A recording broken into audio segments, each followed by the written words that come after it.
Boa tarde a todos. Hoje prosseguimos com o ciclo de debates sobre audiovisualidades brasileiras, uma parceria entre os grupos de pesquisa Telas, vinculados ao programa da Universidade Tuito do Paraná, PPG-Com e PPG-ED, e o Nefix, que é o Núcleo de Estudos de Ficção Seriada e Audiovisualidades, vinculada ao PPG-Com da UFPR. Lembramos que as nossas lives ficam salvas aqui no nosso canal, então você pode reassistir quando você quiser. O nosso próximo evento do ciclo será no dia 28 de maio, com a temática Telenovela para Streaming, Novos Rumos da Teledramaturgia Brasileira. Já anota na agenda para não perder. Pedimos agora que assinem a lista de presença e ela vai ficar disponível durante o vídeo para certificação do setor de extensão. Hoje, a nossa temática é Ainda Estou Aqui, como Media Event e Perspectivas do Cinema Nacional. A nossa mesa vai ser composta por Aline Vaz e Sandra Fischer, que são as lideranças do Telas e professoras da Universidade Tuiuti do Paraná. Valquíria John, liderança do Nefix e professora da Universidade Federal do Paraná. A Josiane Vieira, que é pesquisadora do Nefix e doutoranda pelo PPG-Com da UFPR. Victor Finkler, que também é pesquisador do Nefix e doutorando pela PPG-Com da UFPR. E, para finalizar, a Mari Martins, que é pesquisadora do Telas e mestra pelo PPG-Com da UFPR. Aproveitando, vocês podem seguir os nossos perfis do Instagram, o @gptelas e o @nefixufpr. Eu passo agora a palavra para a professora Aline Vaz. Olá, boa tarde a todos e todas. Gostaria de agradecer aos colegas que estão aqui na tela junto comigo hoje e agradecer também a todos e todas que nos acompanham, né, assistindo aqui a nossa transmissão. Bom, no nosso último evento, eu comentei, né, que foi sobre Vale Tudo. Eu citei como que a telenovela poderia ser analisada a partir da aproximação com o governo Collor. Hoje, eu começo novamente mencionando esse período político em nosso país com o filme Terra Estrangeira, né, esse aqui, do Walter Salles e da Daniela Thomas, que é um filme brasileiro da safra pós-Collor. Então, se o plano Collor ele define o destino das personagens de Terra Estrangeira, o mesmo governo determinaria uma crise na produção do cinema nacional, com a extinção da Embrafilme, né, nos anos 90 ali, uma das primeiras ações então, do governo Collor, né, foi a extinção da Embrafilme. Terra Estrangeira integra, então, a retomada do cinema brasileiro, ocorrida a partir dos anos... o primeiro filme da retomada, né, da Karna Camurati, foi em 95. Então, que a gente considera ali, né, o marco da retomada do cinema brasileiro. Lembrando que em 93, a Lei do Audiovisual entrou em vigência. E desse período, eu gostaria de destacar os filmes O Que É Isso, Companheiro, do Bruno Barreto, e Central do Brasil, também do Walter Salles, né? Hoje vamos falar bastante aqui do Walter Salles. Então, o Central do Brasil foi muito rememorado, né, durante a campanha de Ainda Estou Aqui, no Oscar, muito pelo sentimento de revanche com a indicação da Fernanda Torres, na categoria de melhor atriz. E O Que É Isso, Companheiro, destaca-se pela sua temática da ditadura, que, assim como Ainda Estou Aqui, foi uma adaptação de um livro homônimo, né? Estou aqui com os dois livros, né, do O Que É Isso, Companheiro, do Gabeira, e o Ainda Estou Aqui, do Marcelo Rubens Paiva. Então, são dois filmes, né, adaptados de obras literárias. E dois filmes também com Selton Mello e Fernanda Torres no elenco, e com indicações ao Oscar, né? Os 2 filmes foram indicados, Ainda Estou Aqui venceu. Vemos que Ainda Estou Aqui, em certa medida, dialoga com o cinema. É lançado após uma profunda crise política no país, em que realizadores de seus filmes sofreram consequências pelo contexto político instaurado. E aí eu vou relembrar esse contexto político recente do nosso, né, em que alguns filmes nacionais foram lançados. Então, nós tivemos Aquários, de Kleber Mendonça Filho, em 2016, que foi inicialmente indicado para maiores de 18 anos pelo Ministério da Justiça, e o filme não seria indicado à seleção de filmes para concorrer ao Oscar, quando, em resposta, diretores brasileiros retiraram suas obras da seleção. Tivemos Marighella, do Wagner Moura, que estreou no Brasil em 2021 e deveria ter sido projetado no país 2 anos antes, não fossem as adversidades impostas.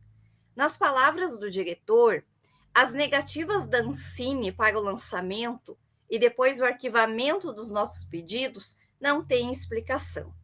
E isso veio numa época em que o Bolsonaro falava publicamente sobre filtragem na agência, né? Isso nas palavras do Wagner Moura. Medida provisória do Lázaro Ramos também sofreu com atrasos em suas datas de lançamento. E, por fim, A Vida Invisível de Karim Ainus, após ter sido o filme indicado como representante do Brasil para a vaga no Oscar de 2020, teve sua exibição na Ancine cancelada. Na época, questionado pela revista Veja, o cineasta comentou, abre aspas, dizem que foi um problema técnico, mas então por que tiraram os cartazes de A Vida Invisível das paredes da Ancine? Foi censura, sim.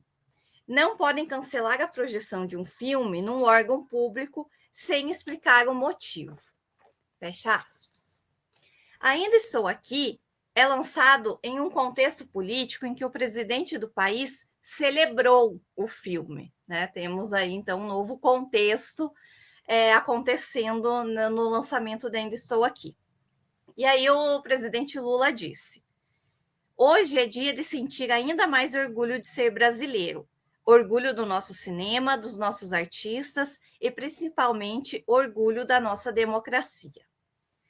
Vale ainda lembrar, destacar, né, o projeto de lei que propõe tornar obrigatória a exibição do filme Ainda Estou Aqui nas escolas de ensino médio, como parte integrante do programa pedagógico sobre temas sociais, históricos e de direitos humanos.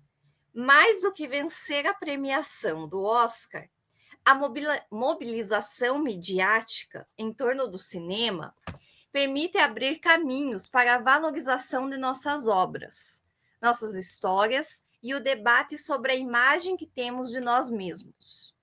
No final do mês de março, Vitória, né, que nós até o grupo Telas e o Nefix fomos ao cinema assistir, que é protagonizado pela Fernanda Montenegro. Esse filme ele foi indicado como o filme de maior bilheteria protagonizado por Fernanda Montenegro, com uma arrecadação de mais de 10 milhões até aquele momento, né? A notícia é do final do mês de março, com marca de 500 mil espectadores nos cinemas.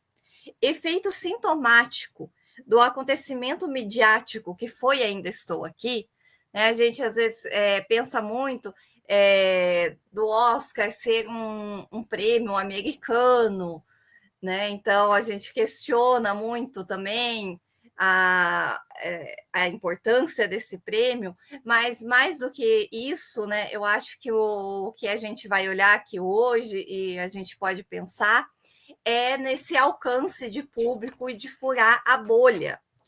Então, como a minha fala hoje seria a primeira aqui, o meu objetivo foi realizar esse breve panorama, né, sobre o cinema nacional, dentro dos 5 minutos que a gente combina, né? Então é bem rapidinho. para que a gente possa, então, pensar sobre a relevância desse cinema nacional quando fura a bolha e chega no grande público. E como ocorreu com Ainda Estou Aqui, esse desdobramento, né, da experiência sensível de assistir ao filme na sala escura do cinema para debates em redes sociais e eventos presenciais. Então, agora eu passo a palavra para a professora Sandra.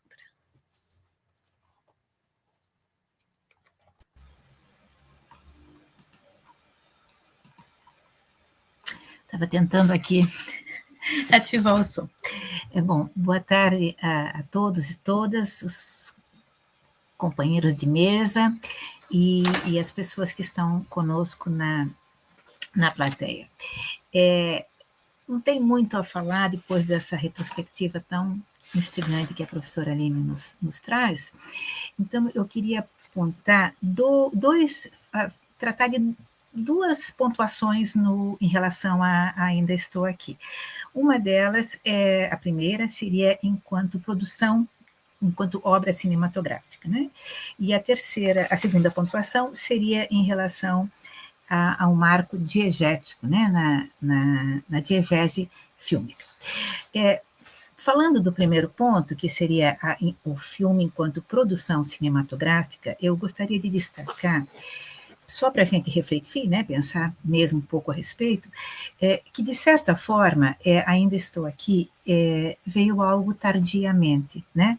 Se a gente for pensar em relação ao passado, demorou, né, para aparecer alguma coisa assim. A gente olha a inevitável a comparação, né, porque não é segredo para ninguém que das ditaduras latino-americanas, a argentina e a brasileira foram das mais sangrentas, né, das mais horrorosas mesmo. Então, essa comparação, ela sempre acontece e ela procede, né? Se a gente for olhar na Argentina, nós temos muita filmografia lidando com a questão da ditadura. E aqui no Brasil a coisa ficou um pouco tênue demais, né? Então, se ele veio um pouco tardiamente em relação ao passado, ele veio em muito boa hora, muitíssimo boa hora, em relação ao presente, né? Ao nosso panorama político desse momento e a possibilidade de futuro, né? Então, ele tem uma presença muito forte no sentido de documentar, isso foi, né? Claro que ele é sempre uma obra baseada em fatos da dita realidade, né? Mas há sempre algo ali que tem a própria remontagem da casa, etc., né? Da família, que tem algo de ficcional, né? Mas ele funciona muito mais como documento mesmo, né? E essa possibilidade de futuro que diz não ao autoritarismo, né? Que diz que ditadura é tortura, que ditadura é morte, né? Para nos deixar mais atentos. Eu gosto de pensar que a ditadura ela é um monstro. Não sei porque que eu penso que é um monstro verde, mas enfim, pode ser a cor que vocês quiserem. A ditadura é um monstro sempre, sempre à espreita, né? Em todas as modalidades relacionais, em todas. Nas nossas relações políticas, sociais, pessoais, familiares, amorosas, afetivas, você tem sempre deslizar para a ditadura é algo muito fácil, né? E que às vezes a gente faz ou é pega sem perceber, né? E quando a gente vê, ela se instalou. Porque a ditadura, ela tem essa coisa assim, sorrateira, né? Ela está à espreita. Ela não vem assim, não é hoje, hoje decidi, agora nós vamos ter ditadura. Não. A ditadura, ela se instala com muita delicadeza, com muita parcimônia, ela é sorrateira. E aí ela mostra a cara. Ela mostra mesmo, né? A Vale Tudo agora diz isso, mostra a sua cara, né?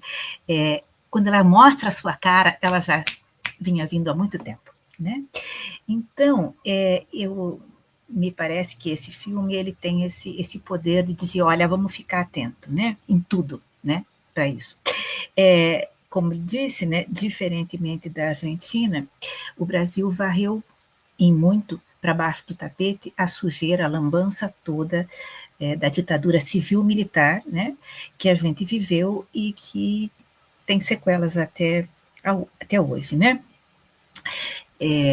Varreu para debaixo do tapete mesmo, haja vista, né, que tem muita gente que diz que não houve ditadura, né, que isso é imagina, da onde que, como? Não houve ditadura, não. Então se comemora ainda algumas coisas que não são para comemorar, essas coisas. Se você vai à Argentina, em Córdoba, principalmente em Córdoba, que foi o grande centro de tortura e de barbaridade da ditadura argentina, você não anda 2 quadras, é impressionante, sem algo que te lembre, isto foi, aqui foi isso, aqui se deu aquilo. E isso não como muitos podem dizer, não é uma forma de masoquismo, uma forma de tortura, mas é uma forma de dizer para a gente que isso nunca mais se repita. Né? Bom, então esse é um marco que me parece que o filme, uma característica, uma preciosidade desse filme, né? Que não tem altas, como dizer, ele tem uma narrativa muito simples, muito direta, né? E esse peso, né, de documento mesmo que diz para a gente o que houve, né? E para muita gente que não viveu isso também. E quanto à questão da marca na diegese fílmica, eu gostaria de ressaltar aquele momento muito, muito falado, já muito colocado na mídia, né?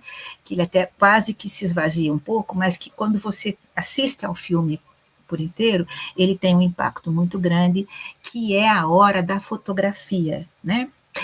Em que a família está ali, vão tirar a foto e as pessoas estão assim sorrindo. E aí, quem assistiu ao filme lembra, ele diz, o fotógrafo, ou a pessoa que está junto, não lembro, diz assim, não precisa sorrir. E ela diz, por quê? Daí ele responde, né? O editor não quer. Claro, ele queria que as pessoas estivessem com a cara bem triste, né? E aí ela diz assim, nós vamos sorrir. Sorriam, ela diz. E as pessoas, então, todas da foto, os filhos e ela, sorriem, né?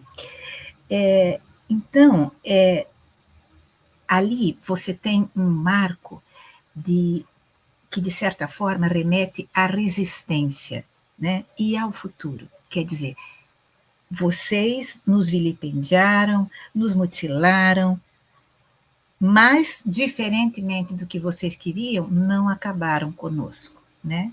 Ainda estamos aqui.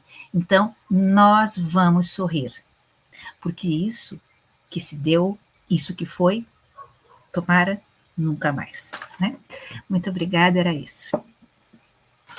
Eu passo a palavra agora ao Vitor. Boa tarde a todo mundo que está nos assistindo, boa tarde a todas as minhas colegas pesquisadoras aqui hoje. Eu vou trazer aqui um pouco para a gente começar então a debater, eu ainda estou aqui enquanto Media Event. Eu fiz um pequeno documento para a gente relembrar um pouco da trajetória do Ainda Estou Aqui através do Google Trends, né? Então eu fiz uma filtragem pela própria plataforma do Google, que permite a gente olhar os momentos em que tiveram ápices de pesquisa sobre o termo Ainda Estou Aqui, só que utilizando já a IA do Google para que filtre resultados apenas vinculados ao filme, né, para evitar falsos positivos. E o que esses dados podem nos sugerir? O primeiro momento, né, talvez a tela fique um pouco pequena para algumas pessoas, mas eu vou lendo o que está, que está sendo mostrado. A primeira tabela, né, na tabela de cima, onde fala sobre o interesse ao longo do tempo, ali entre a semana do dia 21 ou dia 27 de julho de 2024, é quando a gente tem o primeiro pico de pesquisa, né, 2% da pesquisa total, né, que foi atingida posteriormente, mas quando a gente tem a escala 2 na pesquisa do Google Trends, que é a semana em que ocorre o lançamento mundial, né, a estreia mundial, anunciada a estreia mundial de Ainda Estou Aqui, que vai ocorrer no Festival de Veneza, né, então quando a gente faz a filtragem das matérias e das notícias e dos resultados de pesquisa desse período. A gente vai encontrar as matérias como do Tel Aviv News, do G1, que vai falar Ainda Estou Aqui, filme de Walter Salles com Fernando Montenegro e Fernanda Torres disputará Leão de Ouro em Veneza. Então esse foi o primeiro momento em que este filme é mencionado ou tem uma grande busca, né, um aumento de busca significativo sobre ele em uma plataforma do Google. Isso se dá ali a partir de 23 de julho de 2024. Podemos passar para o próximo. O próximo momento é ali na semana do dia 1º ao dia 7 de setembro de 2024, quando atinge a escala 18, em pesquisa, lembrando que anteriormente a gente estava em 2, agora estamos em 18, que é ali na semana em que ocorrem dois fenômenos, né?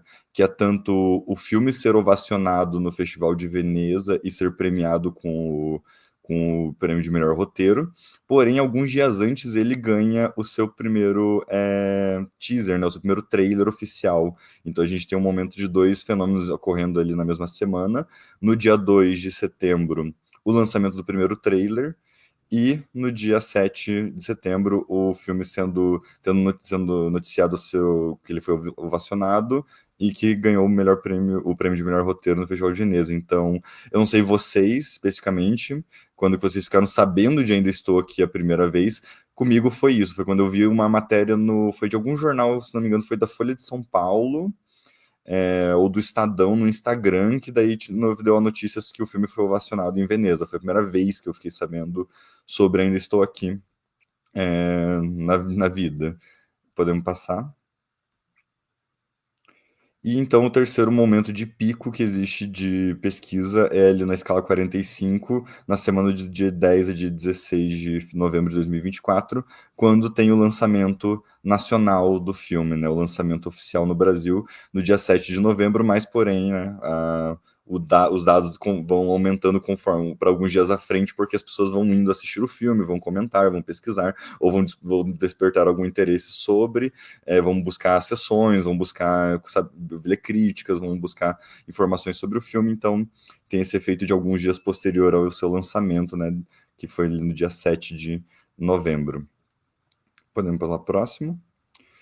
Então a gente vai ter um hiato, né, um momento de uma queda até sobre a pesquisa sobre o filme, que é normal, né, final de ano, período de festas, de férias e tudo mais, então é normal que existam certos contextos de baixa em pesquisa, porém existe outro fenômeno, né, que faz com que tenha um pico ali na escala 71 em pesquisas sobre o filme, que é justamente quando ocorre o Globo de Ouro em 2025, que a Fernanda Torres vence, né, o prêmio de melhor atriz, e Ainda Estou Aqui perde para melhor filme estrangeiro, se não me engano, perde para Emília Pérez, né, se não me engano, é isso, né? Então, a gente tem o prêmio da Globo de Ouro e a vitória da Fernanda Torres na categoria de melhor atriz no dia 5 de janeiro. Então, eu lembro que também teve toda uma movimentação, né, em redes sociais, em postagens e tudo mais, mas é um momento em que existe um pico, o maior pico até então de pesquisa sobre o filme. Podemos para a próxima? Que daí, então, é um pico um pouco menor de pesquisas, mas que acontece ali num período próximo, na semana do dia, entre o dia 19 e o dia 25 de janeiro, que é quando sai a lista de indicados ao Oscar de 2025, né? E a gente é agraciado com a surpresa de que o filme concorre a 3 categorias, né? De melhor atriz, melhor filme internacional e melhor filme. Então, a gente também tem uma volta de interesse, né, de pesquisa sobre o filme, porém não tão grande quanto a celebração para acompanhar o Globo de Ouro e para saber as notícias do Globo de Ouro, para saber os resultados e para também, de certa maneira, buscar informações sobre, ali no dia 20, principalmente ali a partir do dia 23/1, né, quando tem o anúncio oficial dos indicados do Oscar. Então, no próximo... Daí realmente a gente vai ter o grande momento, o ápice de pesquisas que existem sobre o filme, que não poderia ser diferente, né? Se dá ali na semana entre o dia 2 e o dia 8 de março de 2025, dia 2 de março, quando, né, é realizado o Oscar de 2025, quando todos os olhos, né, tipo, dos interessados em cinema no Brasil voltam para o Oscar por um interesse nacional, um interesse quase afetivo, né? boa parte torcendo a favor para que o filme vença as premiações e nós conseguimos, né, o histórico Oscar de melhor filme internacional, né? No caso, algumas notícias ainda usam o termo antigo, né, melhor filme estrangeiro, mas é isso, o pico, então, de pesquisa se dando justamente na semana do Oscar, e o que faz muito sentido, né, dado todo o contexto, toda a preparação que acontece para esse fenômeno, toda a construção que se dá em cima dessa torcida, desse acompanhamento, dessa trajetória, por essa premiação como um ponto final, né, para a gente pensar esse evento de participação no circuito, né, por assim dizer. Então, pode pular para a próxima. Aqui eu acho que o texto vai ficar um pouco pequeno, mas algumas conclusões que a gente tira com essas métricas que eu trouxe foi que existe o interesse nas pesquisas acompanhou o noticiamento da obra dentro do circuito artístico, a repercussão de críticas positivas em festivais, indicações em festivais e as premiações, as vitórias nessas grandes premiações, né? Tipo, sobretudo melhor roteiro em Veneza, melhor atriz no Globo de Ouro e também o melhor filme internacional no Oscar. Então, o interesse também foi de acompanhar as premiações, né? Então, muitas pesquisas nos dias das premiações do Globo de Ouro e do Oscar, para torcer pelo filme nas categorias que concorria, né? Ou saber acompanhar os resultados. E também foi notado um aumento de interesse no lançamento do trailer do filme, mas a mesma semana ali que foi ovacionado na semana no Festival de Veneza, né? Início de setembro, e no lançamento do filme no Brasil, né? Em 7 de novembro. Então, são dois momentos em que fogem um pouco necessariamente de notícias que falam sobre premiações, né, sobre grandes festivais e tudo mais. Então, uma discussão que é interessante de trazer é como a cobertura do circuito artístico por parte da grande mídia de veículos de comunicação especializados em cinema e cultura também pode continuar influente, né, na divulgação e na fomentação de um Media Event, né, tipo, é uma coisa para a gente também pensar que muitas vezes a gente tem essa questão atualmente, né, quem liga para o Oscar, quem liga para o Globo de Ouro, quem liga para Festival de Berlim, quem liga para Cannes, e a gente percebe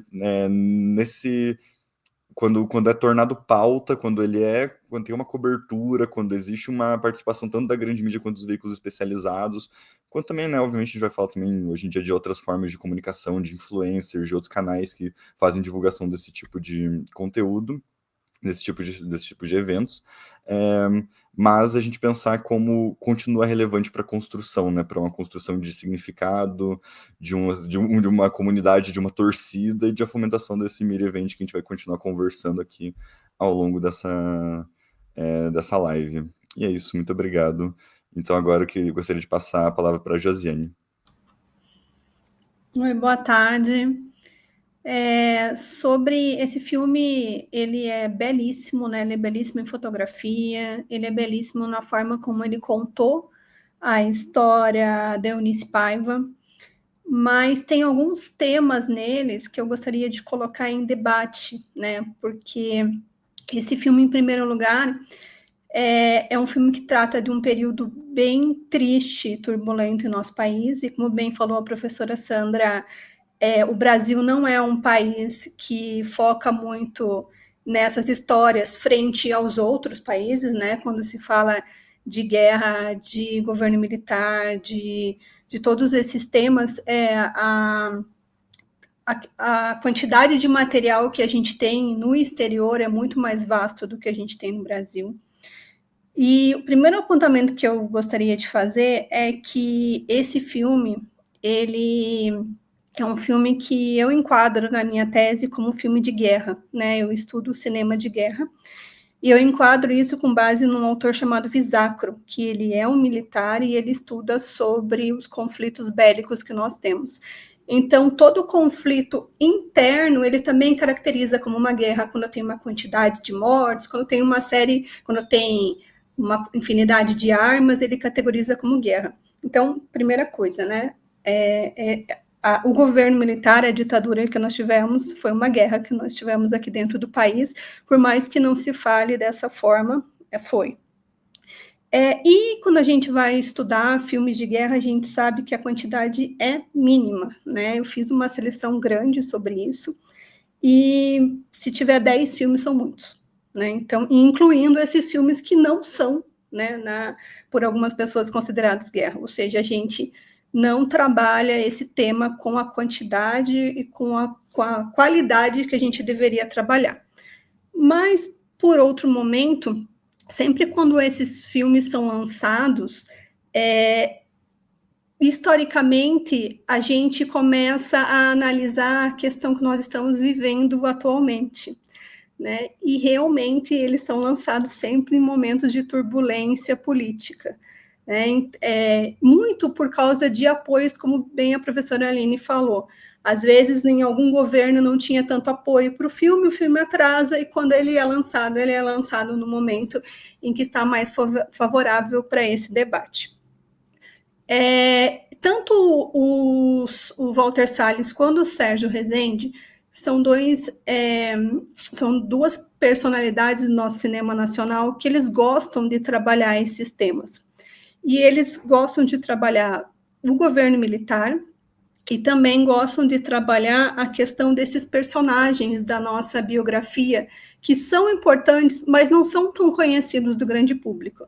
Então, do Sérgio Rezende, eu posso citar o filme do Lamarca, por exemplo, que é um filme que ele pegou, né, a história de um capitão, que foi bem importante durante esse período, que ele desertou, para contar a história desse personagem. Durante o governo Bolsonaro, esse filme teve um ápice, né, de acessos e de buscas, justamente por causa, nos discursos do Bolsonaro, cerca de 29 discursos, ele citou o Lamarca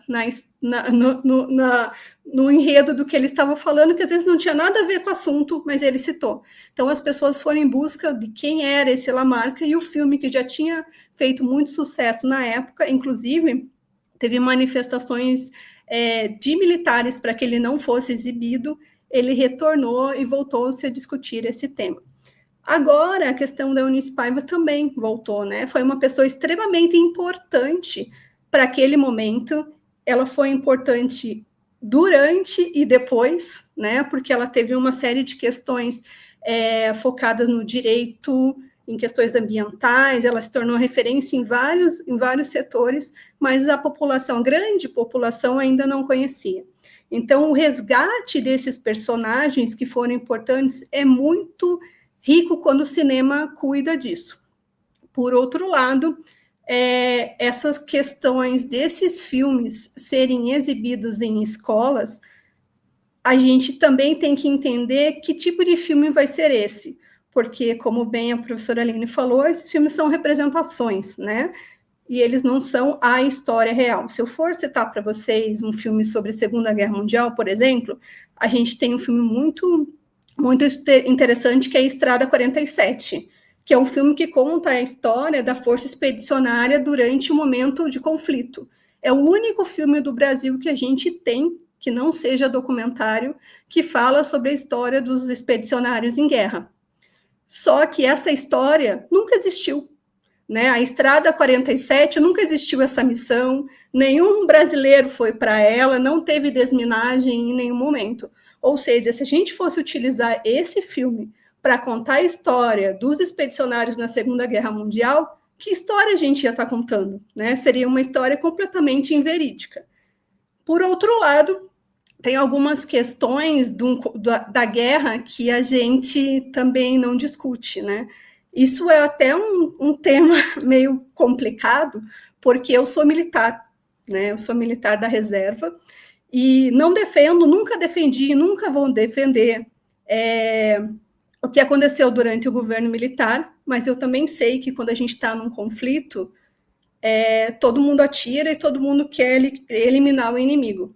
E quando a gente tem um filme como o Lamarca, em que, na história real, também houve questões muito, muito tristes, né? Também tem um caso no filme que eles matam um capitão do exército. Esse capitão, no filme, o sangue é tão pouco na hora da morte dele, é tão plastificado, não tem... É uma coisa assim que nem parece que é sangue, para mostrar que foi mais humanizado. Só que no fato real, a cabeça dele foi dilacerada de tantos golpes de fuzil. E quando a gente fala da questão de quem estava contra o governo militar naquela parte, daí a morte é cruel, a tortura é grande, são vários minutos, né, focando nisso. Então, a gente tem que entender até que ponto, né, por mais que não seja, que seja uma coisa que a gente não queira que mais aconteça, até que ponto a gente está contando a história verdadeira quando a gente passa isso nesses filmes. Só para finalizar, uma coisa que eu achei muito interessante na questão do filme do Ainda Estou Aqui foi a questão do gênero, né? Da questão daquela mulher, que no começo do filme ela era uma dona de casa, que jogava gamão, que estava preocupada com os eventos de família, né? Cuidando da família, cuidando dos amigos, e depois essa mulher se transformou. Eu achei isso extremamente interessante. Não sei se a Mari concorda comigo, mas eu passo a palavra para ela. Oi, boa tarde para todo mundo que está assistindo, boa tarde para a mesa. Então, Josiane, eu concordo, eu achei essa parte do filme também extremamente bonita e tocante.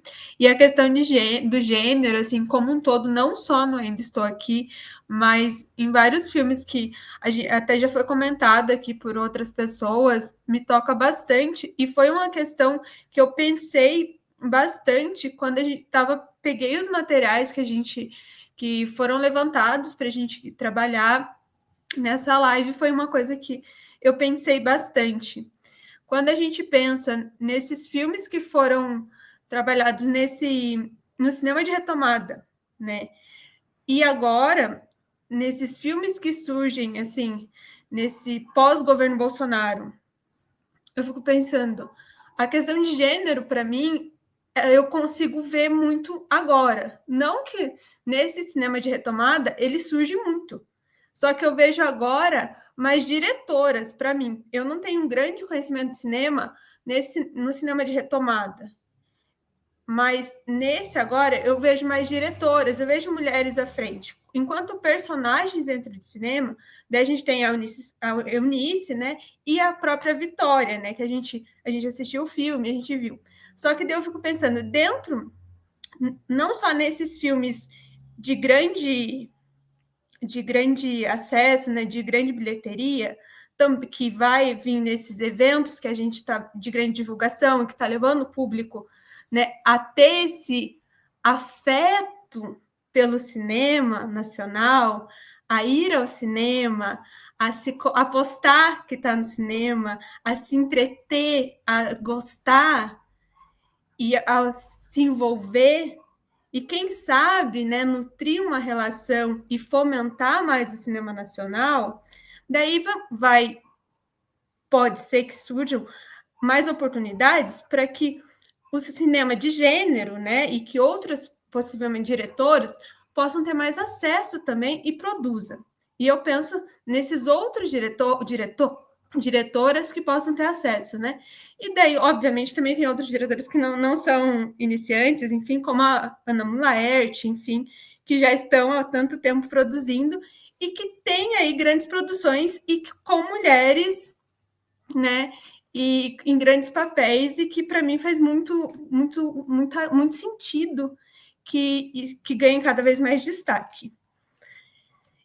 E daí, dentro dessas possibilidades que se abrem nesse momento de conversa com o público cada vez maior, eu fiquei pensando sobre essa presença feminina, né? Tem a Eunice Paiva, tem a Vitória, que são nesses cenários de guerra. Seja da ditadura militar, seja do tráfico. E aí a gente tem a questão da idade, que para mim é muito tocante isso. A gente tem um personagem, né, na questão da Vitória, uma personagem principal que é uma idosa. Eu acho isso extremamente tocante e importante, a gente ter esses personagens, que daí a gente teve lá em Aquários, né? E a gente tem novamente. E daí agora essa discussão que a gente está tendo, bem recente, da Ana Mulaert, que é a questão da Geni, né? Eu não sei se estão acompanhando, mas que vem para as redes sociais. Então, que é essa abertura para que o público converse, né? Daí, assim, eu estava pensando até que ponto eu acho que não se enquadra nisso que a gente está conversando sobre o Media Event, mas que é quando você cria meme, quando vai para a rua usando fantasia, do filme, quando você veste roupa do filme. Mas e quando você é convidado a discutir sobre o filme? Até que ponto isso também entra? Eu não sei até que ponto isso é um convite mesmo, eu não consigo, não tenho conhecimento para poder elaborar algo sobre isso, mas eu fico pensando sobre isso também, sabe? Até que ponto? Porque eu achei muito interessante esse convite para discutir sobre isso, sabe? Porque o filme ainda não foi rodado, né?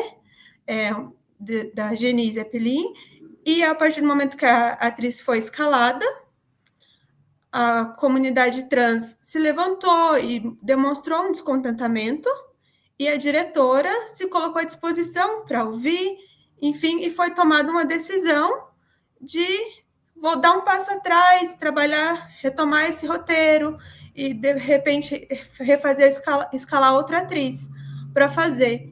Então, eu achei muito bacana essa nova decisão e de rever essas questões de gênero, né? E dentro de diretores que não estão nessa grande bilheteria, de levar grandes números dentro do cinema, também movimentando essa questão de gênero, né? E eu penso que é porque nós gostamos de ver as nossas histórias no cinema, nossas histórias sendo contadas, e as nossas histórias de guerra, as nossas histórias de dificuldade, todas as nossas histórias a gente quer ver sendo contadas, né? As do passado, seja na nossa ditadura, porque é do passado presente também, né? A gente vive ditaduras até hoje, em menor ou maior grau, são guerras, são conflitos, né? Então, a gente está vivendo. Então, as nossas histórias sendo contadas. Então, eu acho muito bonito quando a gente percebe que, a partir do momento que tem uma iniciativa de um filme que conta uma história nossa, e existe a mídia tradicional mesmo, e meios especializados contando, influencer falando, e existe pessoas replicando isso, e todo o movimento em volta, existe um sucesso, existe repressão, né? Vai existir vários movimentos aí, a gente tem desde os mais tristes, né? Ia falar outras palavras, mas muito triste. Por exemplo, a transmissão do Oscar ali no Cine Passeio, e o que aconteceu depois, e até hoje a gente não vai ter acesso às câmeras do que aconteceu, né? Mas existe tudo isso porque existe um público que está novamente criando e sentindo afeto por essas histórias que estão sendo contadas, pelas próprias histórias, né? Então, eu percebo que esse é um movimento que está novamente acontecendo após um silenciamento desse movimento do cinema nacional, né? Enfim, acho que agora eu passo a fala para Val. Muito obrigada. Obrigada, Mari, querida. E acho que a Mari terminou falando com a questão do público, e que é justamente o aspecto que eu tinha, né, destacado para enfatizar, né? E você também falou, né, Mari, se você tem essa angústia de saber se essas outras questões também podem ser pensadas na lógica, né, de um media event, né? Então, vamos só relembrar lá o conceito, né? Então, mídia, assim, vai ter várias proposições, mas de um modo geral, e aquilo, né, que a gente estava lendo aqui para discutir, o que é um media event, né? Quando a gente tem um fenômeno midiático, né? Quando uma produção midiática, num determinado período, numa determinada época, tem uma repercussão tão grande que se torna uma grande comoção social. E essa comoção pode se desdobrar em várias ações. Pode se desdobrar em múltiplas linguagens, inclusive midiáticas e nas plataformas, como o Vitor destacou, como você também falou, mas também pode se desdobrar para inúmeros outros setores da sociedade, né? E é isso que definiria o media event, né? E é por isso que a gente está entendendo, ainda estou aqui, como tendo feito isso, né? por todos esses aspectos que vocês já apontaram, né? Que é só pensar na questão da bilheteria, né? Todos os anos a gente sempre sofre com a questão dos indicadores de bilheteria no cinema nacional, porque quais são as grandes bilheterias? Os grandes blockbusters hollywoodianos, né? Então, esses são, né, os números que lideram sempre. E já fazia um tempinho, né, que a gente não tinha um filme brasileiro com uma bilheteria acima da casa de milhões, né? E Ainda Estou Aqui teve mais de 3 milhões de espectadores, né, registrados nas salas. Já tinha tido uma boa repercussão antes do Globo de Ouro, mas foi o Globo de Ouro que foi, né, esse impulso para voltar para as salas de cinema. E eu acho que foi, não lembro agora, me ajudem aí, Aline e Sandra, eu acho que foi na semana passada, ou retrasada, que a Globo, né, fez uma postagem indicando o recorde de assistência de Todo Mundo Estou Aqui na plataforma. Então, Todo Mundo Estou Aqui virou bateu lá um recorde, né, de acesso dentro da plataforma. Então, né, esse outro público, né, que está vendo por essa outra tela também, né, em sintonia com esse produto. E aí todas essas mobilizações, né, de plataformas e todas essas conexões com a vida política, social e cultural, né, como a Sandra tão importantemente destacou, né, como se o filme tivesse vindo no momento ideal para ele vir também, né, em termos do nosso contexto. E aí, Mari, essa é uma das minhas angústias com a questão do cinema, nas pesquisas em cinema no Brasil, é que se estuda muito, mas muito pouco o público. Na verdade, aparentemente, eu tenho essa impressão que quem estuda cinema não acha que é muito legal estudar o público. É como se desmerecesse a pesquisa, você não olhar para a construção narrativa e para todos os processos, né, que envolvem essa produção artística, e dirigir o seu olhar, então, para esses sujeitos, essas pessoas, e como que elas, então, né, recebem, aprendem, como que elas se relacionam com esses conteúdos. Nos estudos de cinema nem se usa recepção, por exemplo, né? Se usa espectatorialidade, né? Que é para dar um outro status, assim. Eu sempre acho muito curioso, assim, que é como se fosse para realmente demarcar uma outra experiência estética desse audiovisual que faria ele ser diferente dos outros audiovisuais. Mas isso é uma coisa minha, assim, né? Mas mesmo tendo essa dinâmica de pensar a espectatorialidade, se faz muito pouca pesquisa sobre isso, né? Pelo menos nos estudos sobre cinema dentro da comunicação, que é de onde eu consigo falar, né? Claro, eu não mapeio necessariamente os trabalhos que são apresentados na Socine, eu não mapeio, por exemplo, as teses e dissertações que são feitas em PPGs de cinema. Mas quando a gente fala de teses e dissertações feitas na comunicação, então, como tem esse histórico aí, né, com o estado da arte das teses e dissertações, a partir da pesquisa Meios e Audiências, coordenada pela Nilda, então, na década de 90, nenhuma pesquisa de recepção feita na comunicação no Brasil era sobre cinema, nenhuma, né?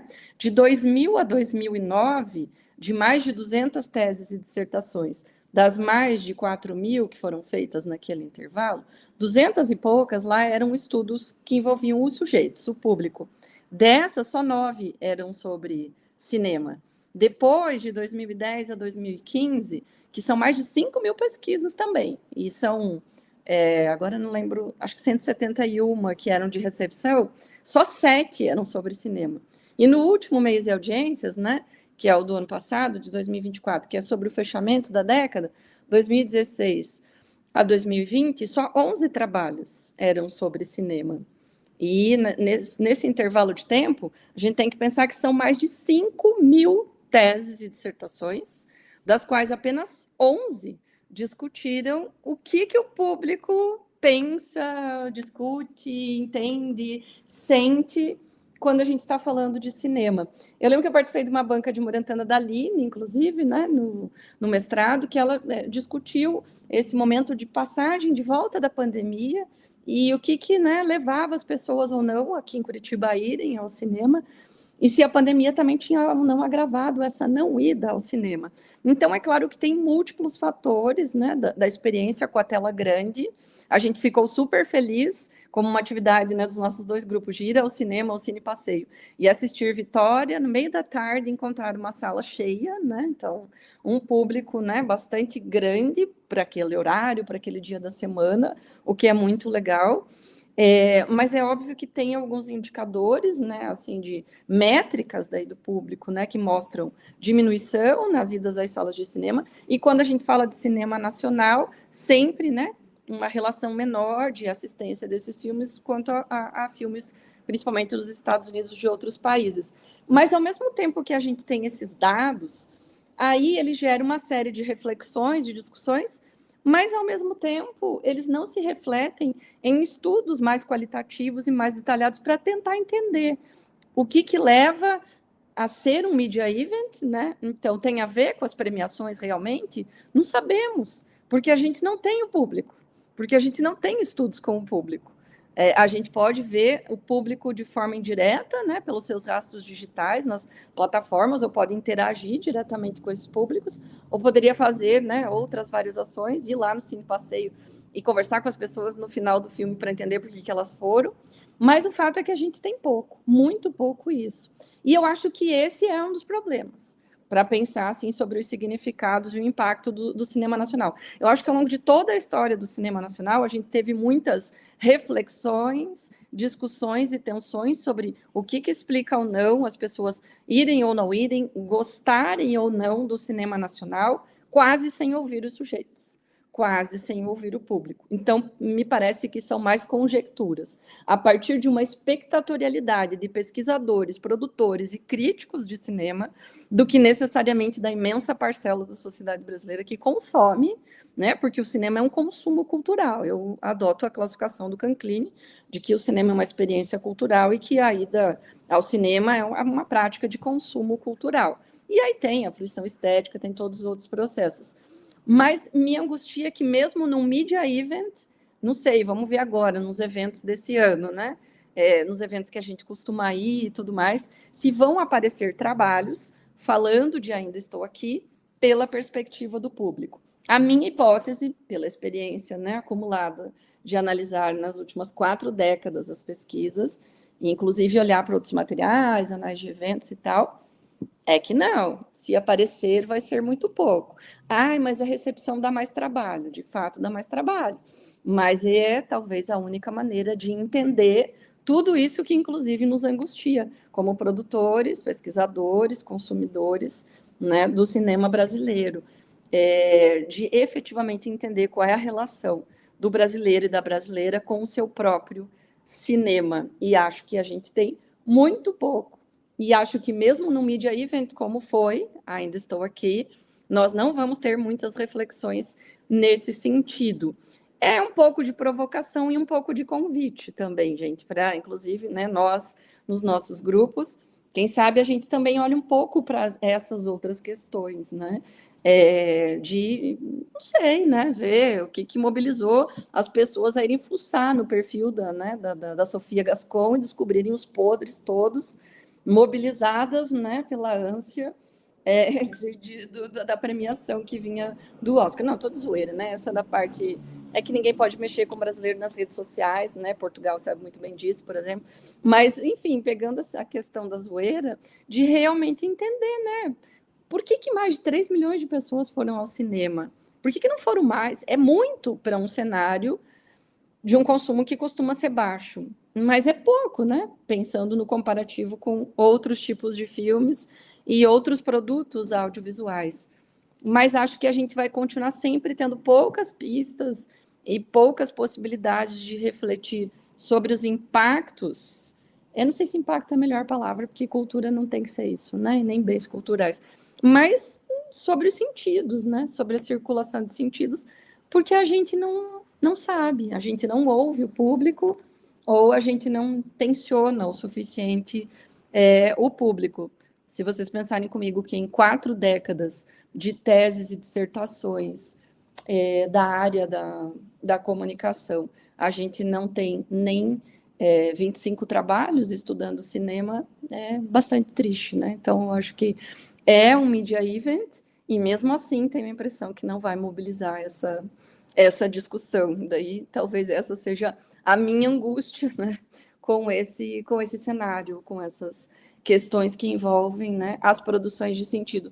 Porque daí a gente fica muito impactado, por isso que foi o ponto que a Mari trouxe ao final, do que seriam as mobilizações nas redes digitais, né? Essa ideia do que, quando que acontece um cancelamento, quando que acontece... Eu acho que daí a gente fica com uma impressão muito maior de algo que pode ser super nichado e pode não ter nada a ver com o conjunto mais amplo da sociedade brasileira, porque essa reverberação intensa nas redes, ela é parâmetro para algumas coisas, mas ela não é parâmetro para muitas outras, porque ela não fala das produções de sentido, né?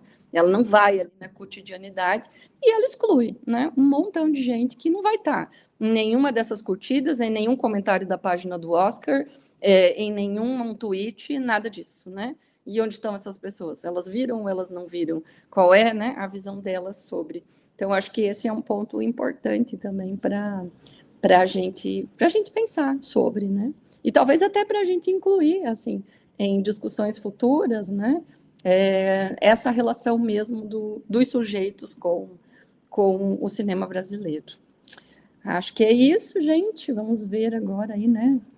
Os comentários, perguntas que temos. Débora, você quer mediar essa parte? Pode ser. Eu acho que eu vou começar aqui pela pergunta e depois a gente fala sobre os comentários do pessoal. A Bárbara Piazza, ela fez uma pergunta para a Josiane, e ela diz assim: o que, na sua percepção, explica culturalmente a produção cinematográfica brasileira sobre o tema de guerra? A baixa produção. Boa pergunta, Bárbara. Eu acho que é um pouco do que a Val falou agora, né? A gente não tem a resposta do público, então a gente também não sabe se a baixa produção é porque não se quer falar desse tema ou porque se acha que esse tema não é interessante. Mas na questão de documentários, tem uma gama muito grande de documentários que falam sobre guerras. O que não tem é filme para o público mais amplo, né? Isso são poucos. Mas se a gente for parar para pensar, isso é histórico. O primeiro filme de guerra que existe no Brasil se chama Sangue, Suor e Neve. Ele foi um filme que passou em grande parte das salas de cinema após a Segunda Guerra Mundial. Ele ficou 3 anos em cartaz, porque naquela época tinha que ter obrigatoriamente a produção nacional sendo exibida nos filmes, e como não tinha novos filmes, ele continuou durante 3 anos sendo exibido na sala de cinema. É o primeiro filme que a gente tem, ou seja, deveria ser um filme estudado e conhecido por muitos. Eu duvido que os meus colegas já tenham ouvido falar desse filme, porque ele foi feito de uma forma totalmente caseira. Demorou 5 anos para conseguir ser concluído, e ele foi feito com vaquinha, gente, né? O dinheiro faltava para terminar, então ele foi feito com vaquinha. A locação para mostrar as cenas que aconteceram na Itália, de conversas, de discussões, elas foram gravadas na casa de um dos parentes do cineasta, que era uma casa que, para ele, tinha alguns elementos da Itália, então dava para ser utilizado. O ator principal foi o próprio autor do livro e o diretor do filme. Então, esse foi o primeiro, né? Ele teve apoio de algumas empresas, ele teve apoio das Forças Armadas, que ofereceram alguns quartéis e até militares para encenarem algumas cenas de guerra, mas ele foi feito totalmente como um recorte de cinejornais da época e uma gravação caseira. Então, desde o primeiro filme de guerra, a gente tem um baixo interesse em apoiar esse tipo de cinema, né? Atualmente, eu não sei, né, se um filme sobre, por exemplo, a Segunda Guerra Mundial teria uma aceitação, como teve Estrada 47, que teve uma boa aceitação, foi um grande investimento, os atores foram até um ambiente de neve para replicar qual foram a sensação dos expedicionários naquela época. Mas, assim, acho que filmes a gente vai continuar tendo produções focadas nos conflitos internos. Tropa de Elite entrou na lista dos 10 filmes mais assistidos no Brasil. Tá? Ainda Estou Aqui entrou agora, mas até então Tropa de Elite era o único filme de guerra, né, no conceito do Visacro, que entrou nos 10 filmes mais assistidos no Brasil. E essa lista, gente, ela é encabeçada pelos Trapalhões. E tem a Xuxa também. Então, para vocês verem como os filmes que falam sobre temas históricos não tem tanta relevância ainda, né? Mas eu espero que um dia tenha. Agora a gente vai para vários comentários aqui do Matheus Benjamin, que ele diz que a mãe dele deu stream no Globoplay assim que o filme entrou, né? E que ele vem do cinema e ele concorda muito que o público é deixado completamente de lado, né? E que ainda tem ali o termo recepção e espectralidade para confundir ainda mais e tirar o espectador de lado. E a gente finaliza aqui com uma dica dele, que ele disse que no PPG da Cineave tem uma pesquisa do Samuel sobre recepção de filmes censurados. Então, aí temos um corajoso da recepção. Eu, professora Valquíria, fui a orientanda da Aline, corajosa da recepção. E eu vou tentar de novo agora no doutorado, porque não me dei por satisfeita, né? Então, logo teremos mais pesquisas de recepção para a gente conseguir compartilhar com o pessoal. Nossa, Samir... verdade, Débora, perdão, credo, né? A pessoa estava na banca e nem lembrava do nome. No meio da pandemia. É que foi remota a banca. É que foi remota a banca. Isso, dele. Ai, credo, que vergonha. Mas é isso, né? Foi, mas né, que bom, fico feliz de ser lembrada, né? No meio de poucos corajosos. Aqui, o Samir, ele diz que no filme ele acha interessante a falta ou o sequestro, de acordo com o significado utilizado no direito do homem. A Eunice, uma mulher, ela surge enquanto cidadã em um estado de exceção nacional e doméstico. Aí ele continua aqui também, falando que se não se pode ser cidadão ou homem como status de dignidade, ela precisa ser algo ainda mais potente e disruptivo. Quando o Estado invade sua casa e sequestra seu marido, é a quebra da hierarquia doméstica, né? Lembramos de Thatcher. Aqui a provoca a questionar a hierarquia do Estado. Não à toa vejo nisso a simpatia de pessoas de direita para com o filme. Esse foi o comentário do Samir. O Samuel Carvalho, ele fala: olá, professora Valquíria, eu sou pesquisador do Cineave, aqui é o Samuel, provavelmente o dono da pesquisa, e estuda as relações de sentido nos filmes Belair, compreendendo a interdição como procedimento de recepção a partir da obra do professor Mohamed Bamba. Desculpa. E ele diz que se sente lutando sozinho, mas está aí, né?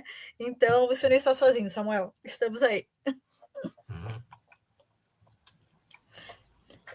Não sei se alguém quiser comentar as perguntas, comentários do pessoal. O querido Bamba foi uma dessas referências, né? Ele já nos deixou, né? E de pensar a espectatorialidade, né? No cinema, assim como o Mascarello, né, que é alguém que vem discutindo, como até um desdobramento desse processo, a Nilda tem feito aí uma série de entrevistas, eu nem sei se ela já publicou ou não, né, ela estava reunindo para publicar um livro, uma série de entrevistas com os poucos, né, pesquisadores e pesquisadoras da área do cinema, e não da comunicação, né, os da área do cinema, que discutem, então, né, recepção, espectatorialidade, inclusive tensionando, né, os termos, né? O cinema não é o objeto da Nilda, a recepção sim, mas ela ficou angustiada, né? Com esses resultados sempre tão pequenos. de um produto que, né, sempre, de um bem midiático e cultural que sempre tem muita, né, resposta em termos financeiros, quantitativos. Eu me impressionei porque o primeiro capítulo sobre cinema fui eu, Regiane, né, que é a líder do Netflix, ai, Jesus, esqueci o nome agora, que vergonha, eu tô péssima hoje, né? Mas a gente fez junto com o orientando da Nilda, que estava estudando a recepção do Hobbit, e aí, né, o primeiro capítulo de Meios e Audiências que tratou de cinema, a gente que escreveu, e então a gente fez toda a retomada, né, da década de 2000 a 2009, falando daqueles 9 trabalhos, porque foi no livro, né, que trata de 2010, 2015. E aí me chamou muito a atenção que são bem poucos, e quando tem os estudos, eles são bastante concentrados em experiências culturais de cinema, do tipo o Lanterninha Clube e tal, né? Uma ação extensionista de levar o cinema numa determinada comunidade. São raras as pesquisas sobre o cinema mais comercial. Isso também me chamou muito a atenção. Assim, né? Os blockbusters, por que as pessoas vão assistir esses filmes? Por que os Trapalhões têm mais bilheteria, né, Josi? Por que Se Eu Fosse Você, Minha Mãe é uma Peça, enfim, por que esses filmes, por exemplo, têm bastante bilheteria? A gente não sabe, porque a gente não ouve o público, né? A gente não estuda, não tenta entender a relação das pessoas com essas narrativas, né? Então, eu acho que, eu não sei, acho que a Nilda não publicou ainda, porque eu não estou lembrada de ter visto o material, eu só lembro dela ter apresentado uma parte dessas entrevistas, não lembro se foi na Compós do ano passado ou retrasado, mas ela estava também nessa angústia de tentar entender, assim, né, porque que nos estudos de cinema não existe essa tradição, a gente pode dizer assim, que não existe essa tradição. E só para lembrar, né, como foi que surgiu dos meios as mediações, o grande clássico do Martim Barbeiro, o escalafrio metodológico que ele teve, que possibilitou uma nova teoria da comunicação, uma nova concepção da comunicação. O escalafrio, né, o momento que ele tem o estalo que vai levar toda a construção de sua obra foi no cinema. Foi no cinema na Colômbia, vendo um melodrama mexicano, e foi, né, esse processo que levou ele a fazer, né, toda a proposição que a gente tem em dos meios das mediações. Então, é muito interessante pensar sobre isso, né? Assim como, né, no trabalho lá da Silvia Orozco, né, sobre o cinema de lágrimas na América Latina, ela vai olhar um pouco, né, para essas relações, inclusive de olho torto da crítica cultural especializada em relação a esse tipo de cinema, que é o cinema melodramático, e, ao mesmo tempo, tentar entender por que afinal de contas, ele parece, então, né, fazer sentido, né, para as pessoas. Acho que essa é uma questão interessante. Com relação a isso que você falou há pouco, Val, sobre a exiguidade de estudos sobre o cinema comercial, eu acho que se deve um pouco... os estudos de recepção, para quem não é do ramo, assustam, realmente, né? E muitas vezes os alunos, eles vêm para a gente com uma ideia assim, de que eles vão... uma ideia ingênua, né? De que eles vão entrevistar uma meia dúzia de pessoas, e aí isso vai dar uma dimensão do que se pensa. E aí, quando a gente diz que o estudo é mais complicado, a gente assusta e eles mudam o foco, né? Vão para outra coisa. Agora, sobre o cinema comercial, talvez seja porque, veja, é muito recente que nós estigmatizávamos quem estudar os estudos de moda, né? E os de telenovela. Então, estudar moda era algo assim, menor, frívolo, né? Esquecendo que a gente nós temos toda a produção da moda do começo ao fim, né, no país, que gera montes de empregos e tudo mais. E estudar novela também era uma coisa assim, meio, meu Deus, vai estudar novela. Então, eu acho que estudar cinema comercial também não dá, sabe, o pesquisador não está muito afim de ficar associado com isso, e aí é um absurdo, né, porque é difícil as pessoas entenderem que todo objeto é nobre, todo objeto é nobre. Né? Qualquer objeto de estudo que eu pegar, ele é nobre. E aí você fica, às vezes, né, no mais do mesmo. Né? O Mascarello, nunca sei, ele tem um trabalho interessante, né, sobre sobre essa questão da recepção. Agora, o cinema comercial é interessante. E a professora Aline e eu começamos um trabalho também sobre essa zona meio borrada entre o que é da ordem do dito cinema, vamos dizer assim, não comercial, né? E o cinema comercial, que fica meio no, por exemplo, como é o nome daquele? A Vida Secreta. Como é que era mesmo o nome inteiro, Aline? A Vida Secreta de... A Vida Invisível do Vida Carlinhos. Invisível, sempre acho que é a Vida Secreta. A vida... É sobre as habilidades, né, do cinema de autor e o cinema de gênero, que daí é um melodrama, né? E ele meio que escorrega, né? Assim, é interessante pensar isso tudo, né? Porque tanta pesquisa repetida, mais do mesmo, e tão pouca, e falta, né, em outros aspectos. É isso. Eu posso fazer um comentário rapidinho? Não tem a ver exatamente sobre o tema, mas liga as coisas. Na Twitch tem um doutorando, ele não concluiu, acredito ainda, que é o Tom, que ele fez o mestrado dele sobre... Ele estudou o Oscar. O Oscar. Né? E logo que eu comecei o meu mestrado, eu tinha dificuldade de falar exatamente o que eu queria estudar. Eu sabia o que eu queria, mas eu tinha dificuldade de soltar, né? E eu tentava. E um dia, em uma das aulas, eu acho que ele percebeu que eu estava com essa dificuldade, eu tinha que apresentar alguma coisa. E eu ali apresentei, e daí os professores falaram que estava ok, e se alguém tinha um comentário. E daí ele falou que tinha. Eu achei meio estranho, porque ele era da linha de cinema, eu não era da linha de cinema, e ele tinha estudado Oscar, né? E daí ele falou assim: me parece que você quer estudar folclore. E sabe, folclore, às vezes, pode parecer que as pessoas vão achar meio pequeno, meio... Ele não falou com essas palavras.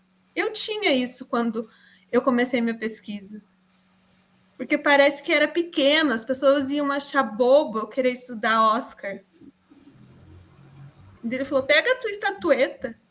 Eu peguei a minha, depois que eu peguei a minha, eu fui e fiz minha pesquisa.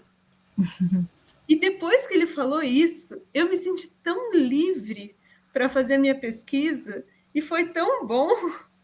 Então, enfim, ele estudou o Oscar, e depois agora ele já está no doutorado, enfim, e eu me senti muito abraçada pelo aquele comentário dele, sabe? E que os temas da pesquisa, eu acho, das pesquisas independe, eu acho que vai como a pessoa vai realizar essa pesquisa, né? E que pode ser extremamente relevante e necessária, né? Acho que era esse o meu comentário. E agradecer ao Tom se ele vê essa live em algum momento, essa gravação. Na minha pesquisa da tese,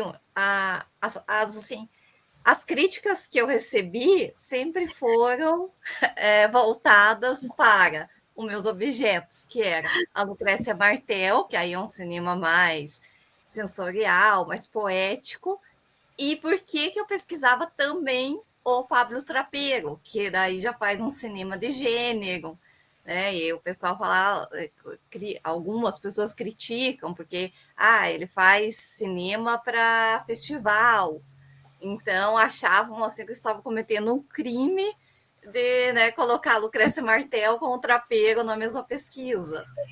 Era uma heresia, né? É como se fosse uma heresia. E para o orientador dessa vítima, que no caso fui eu, quando vinha o comentário, era assim, meu Deus, como é que se deixa? Como é que se deixa fazer isso? Né? Botar esse filme do lado daquele outro. Pois a gente deixa. Como se pudesse deixar alguma coisa, né? Uma coisa, me parece, é você não querer estudar o Trapero, você não querer estudar, é legítimo, você não querer estudar a Xuxa. Eu não quereria estudar a Xuxa, por exemplo, não é do meu interesse, nem os Trapalhões. Agora, outra é desqualificar esse tipo de objeto, né? Porque, voltando, não tem... repetindo a exaustão, isso a gente repete, mas nem sempre... E depois a gente forma pesquisadores com esse mesmo preconceito. Né? Não há objeto que não seja nobre. Há pesquisas mal dirigidas, há pesquisas mal embasadas, isso há, né? Mas há em termos de fruição estética, em termos de... Há em tudo. Agora, a nobreza do objeto está ali, sempre vai ser, né? Mas a gente foi bem xingada, porque como é que a gente botava a Lucrécia do lado do trapeiro, quer dizer, que falta de... Entendeu? Ninguém estava falando. E também os vídeos mostrava o porquê, né? Mas pois é, mas não é difícil as pessoas aceitarem. E a gente está falando de gente boa no sentido assim, gente cacifada, né? Não é. E é difícil, fica difícil de você. E uma hora também, isso é interessante a gente pensar no pesquisador, né? Pinta uma insegurança, pinta sim, você fica pensando, meu Deus, será que eu não estou bloqueando? Né? A gente fica meio. Porque. Então, é difícil, são heresias pseudo-heresias, né, que nos movem, afinal. E quando você sai da curva também, né, gostei da provocação da Val, mas aí tem a questão até dos pareceres, né, se você produz assim, essa pesquisa que sai da curva, às vezes é mais difícil de ser aceito, né, os pareceristas não vão criticar, né, vão dizer, vai para outro caminho. Então, é todo um sistema mesmo que precisa ser aí, né, questionado. Como se todo mundo também entendesse. Então, não vamos falar cinema comercial, todo mundo entende, dá para dar palpite. Telenovela também, todo mundo entende. Houve uma época com literatura que também era isso, todo mundo se intitulava especialista em literatura. E aí a gente ouvia as maiores bobagens, né? Que às vezes é bom também, né, para a gente refletir. Né? Mas que estudar a telenovela, ainda eu vejo, claro que não na nossa bolha, vamos chamar assim, né? Mas é complicado. Não é todo mundo que acha que telenovela é estudável, essa besteira. Eu gostaria, bom, acho que a gente já vai se encerrando, né? Quase 1h30 de live. Eu gostaria de agradecer a todos e eu queria deixar 2 indicações de filmes nacionais. O primeiro mais pesado é O Céu. Ele esteve em cartaz no ano passado. Acredito que logo ele vai estar em alguma plataforma aí de streaming. Então, anotem, que é a minha indicação. E o segundo é Manas, que estreia nos cinemas dia 15 de maio, dia 15 agora. E foi um dos filmes que, quando a Fernanda Torres ganhou, eu acho que o Globo de Ouro, ela cedeu uma entrevista. E ela, na entrevista, ela falou, assistam filmes nacionais, né? Não sei.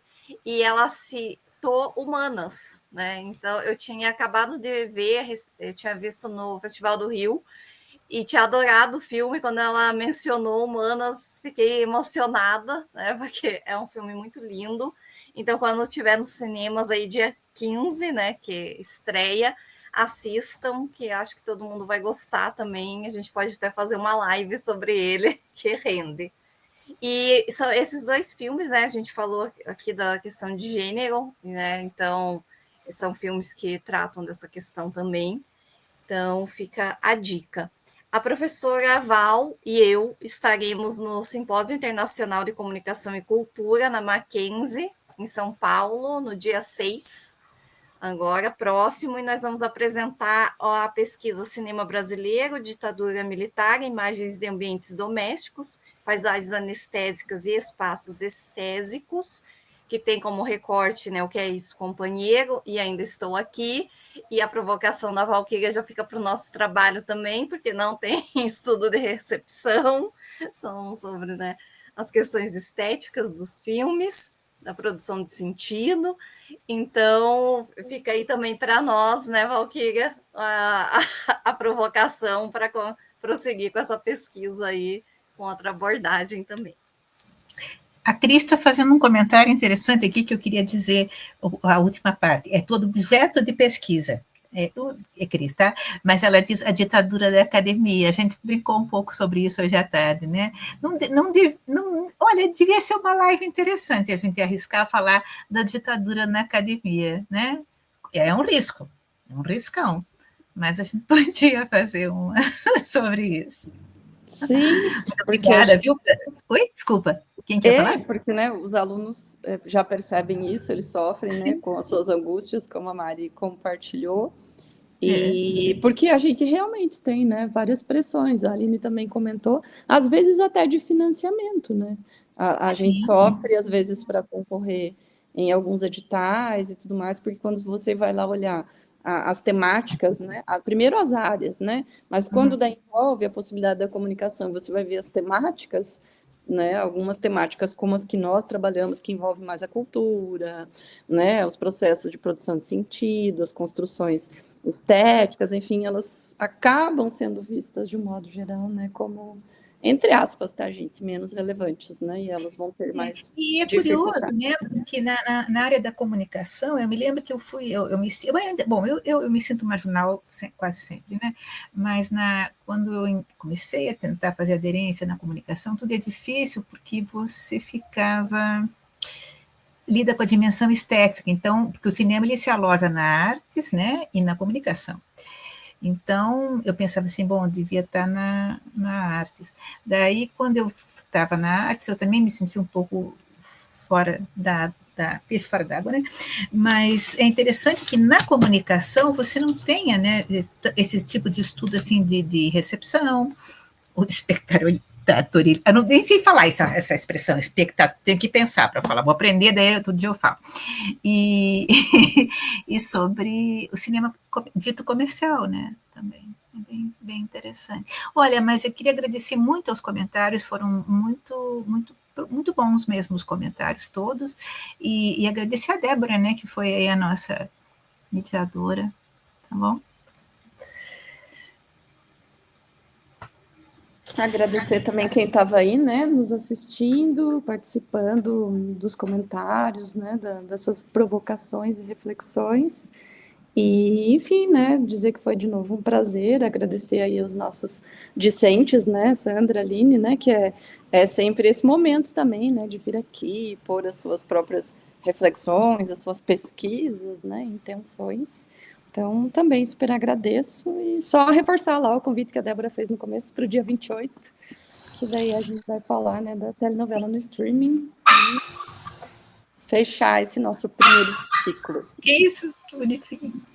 É um cachorrinho? Parecia um passarinho. Ah, isso é meu cachorro, gente, desculpa. Ela resolveu aparecer agora no final para dar um oi também. E eu também queria reforçar o convite para a gente pensar sobre uma live da ditadura na academia. Quem sabe? Então reforçando o pedido. Tem gente que vai dizer que não tem ditadura na academia. Pois é. Que é o espaço da reflexão por excelência, não tem ditadura. Muito obrigada, então, gente. Até a próxima. Vamos assistir Garota do Momento agora. Obrigada.